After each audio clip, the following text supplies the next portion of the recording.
एक समय की बात है, एक घने जंगल में कालू नाम का एक आलसी कौवा रहता था। कालू अपनी आलसी आदतों के लिए पूरे जंगल में मशहूर था। जहाँ बाकी जानवर दिन रात मेहनत कर खाना जुटाते थे, वहीं कालू दिन भर पेड़ की डाल में बैठा रहता था और आराम करता था। हमेशा आसान जीवन के सपने देखता रहता था। एक दिन जब कालू हमेशा की तरह झपकी ले रहा था, उसने पास ही एक चतुर चींटी को अपना घोंसला बनाते हुए देखा। चींटी बहुत मेहनती थी और हमेशा अपने घोंसले को सुंदर और आरामदायक बनाने के लिए तिनके और पत्तियों को इकट्ठा करती थी। कालू अपनी आलसी आदतों के चलते सोचने लगा, मैं अपना घोंसला क्यों बनाऊं जब मैं चींटी का घोंसला ले सकता हूँ। जैसे ही चींटी ने अपना घोंसला तैयार किया, कालू उड़कर उसके पास पहुँच गया और घोंसले के किनारे बैठ गया। अरे चींटी, तुमने बहुत ही शानदार घोंसला बनाया है, क्यों न मैं इसमें रहूं। मैं इसे सुरक्षित रखूंगा और इसे कुछ भी नुकसान नहीं होने दूंगा। कालू ने मददगार बनने की कोशिश करते हुए कहा। चिक्की, जो कालू की आदत को अच्छी तरह समझती थी, तुरंत उसकी चालाकी को भाप गई। वह मुस्कुराई और बोली, ओह धन्यवाद कालू, लेकिन ये घोंसला हम दोनों के लिए बहुत छोटा है। पर मेरे पास एक बेहतरीन विचार है। उस बड़े पेड़ के ऊपर एक घोंसला है जो खाली है और मेरे घोंसले से भी ज्यादा आरामदायक है। कालू की आंखों में चमक आ गई। एक बड़ा और आरामदायक घोंसला,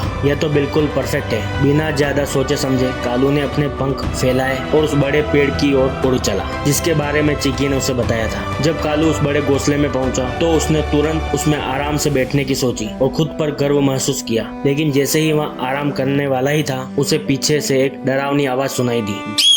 कालू ने पलट कर देखा तो वहाँ विशाल चील उसे घूर रही थी। तुम मेरे घोंसले में क्या कर रहे हो? चील ने गरजते हुए कहा। कालू की रूह कांप गई और उसने तुरंत अपने गलती का एहसास किया। घबराते हुए उसने कहा, मुझे माफ कर दो, मुझे नहीं पता था कि ये घोंसला तुम्हारा है। और इससे पहले कि चील कुछ और कह पाती, कालू तेजी से उड़कर वहाँ से भाग निकला। वापस छोटे पेड़ पर चिक्की ने हंसते हुए देखा कि कालू शर्मिंदा और घबराया हुआ लौट रहा था। तो वो बड़ा और आरामदायक घोंसला कैसा था? चिक्की ने मुस्कुराते हुए पूछा। कालू सांसें लेते हुए बोला, उस घोंसले का जिक्र मत करना, अब मैं अपना घोंसला खुद बनाऊंगा।